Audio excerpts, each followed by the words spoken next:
Yeah, so in February, I wanted to contrast an iconic symphony of Beethoven, and there is no more iconic symphony of Beethoven than the fifth, with those famous first four notes.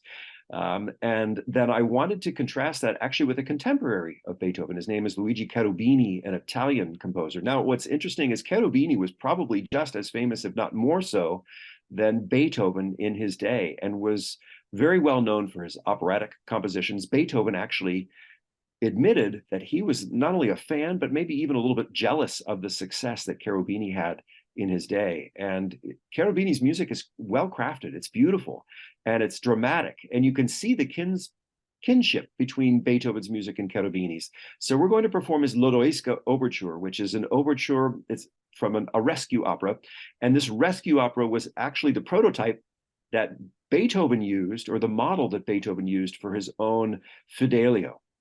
So the drama, the movement from minor to major, the action in the orchestra really kind of foretells the story of the opera, and it makes a really exciting concert opener. So we'll start with the Cherubini, finish with the Beethoven Fifth Symphony, and then for something completely different, we're going to be inviting Han Shi Wang, who is a virtuosa on the accordion.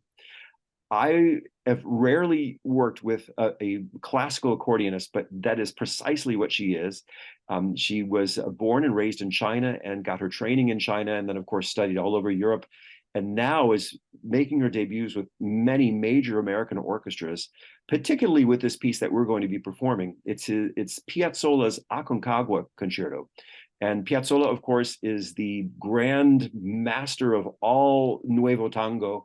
He's Argentinian by birth, was very renowned for his own band and his own compositions. He was also a virtuoso on the bandoneon, which is essentially the South American version of the accordion. It's a smaller instrument and one that's a little bit more agile. But what I think is extraordinary about this performance and what Hanshi does with this bandoneon concerto is that she plays it on the accordion, which is a much larger instrument. It's more bulky. It requires a lot more muscle in order to have it strapped to your chest, but then also to manage it.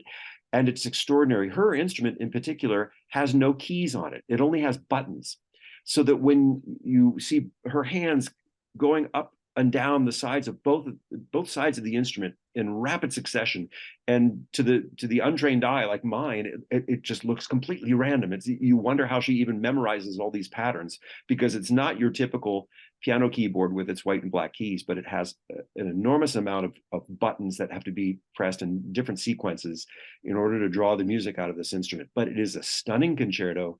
It is very much in the tango tradition. So if you love music from Scent of a Woman, or if you just are a tango fan, this is going to be right up your alley. So I think it's an unusual pairing to put Beethoven with Piazzolla, but I also hope that the drama of the music will respond or play off of each other and make for a really exciting Valentine's weekend night.